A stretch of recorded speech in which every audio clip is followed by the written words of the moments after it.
So ayun mga kamaskara, flex lang natin tong ginawa namin ni paring Aril na kalan, no? Kasi siya ang pinawilding ko dito dahil hindi tayo marunong mag-welding. So yun, ito pala ay DIY na kalan di oling. Bali yan, ito yung tangke ng preyon sa mga aircon ba. So binutasan lang natin dito. Ito lalagyan natin to ng, hindi pa tapos pero ito na lang, kulang yan. Lalagyan na lang to ng bisagra para nasasara siya pag gusto natin isara. Tapos ito linagyan natin ng paa na 25mm, tapos pinaispatan natin kay paring Aril ng 25mm din na coupling. Bali tatlong piraso yan, ganyan. Yan, tatlo.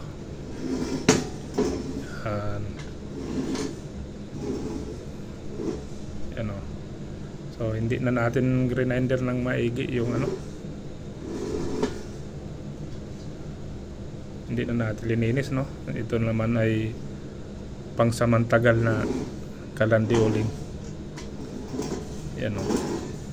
Tapos itong hawakan na to may purpose yan, double purpose na yan. Gawa ng yan na rin ang patungan ng kaldero. Halimbawa katulad nito, yan o. So yung hawakan na yun na ginawa natin, double purpose na siya. Tapos ito namang sa ilalim na to, yan o. Ito ay saluhan ng alikabok para pag laglag ng alikabok doon, ng abo, may harang to dito. Ayan, ilalagay natin yung harang na yan. Nakaano rin yan. Lagyan din natin ng bisagra yan. Dito na lang natin bubuksan. Dito na natin kukuliktahin yung pinaka abo. Tapos ito namang screen, DIY din to, no?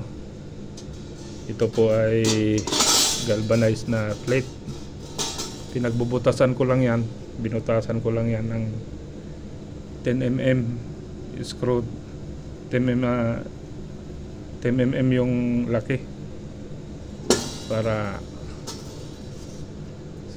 may yung hangin. Yan.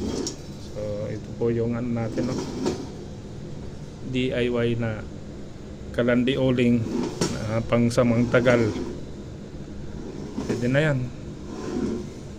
At least makasurvive na to sa mahal ng gasol. So yun, maraming pong salamat.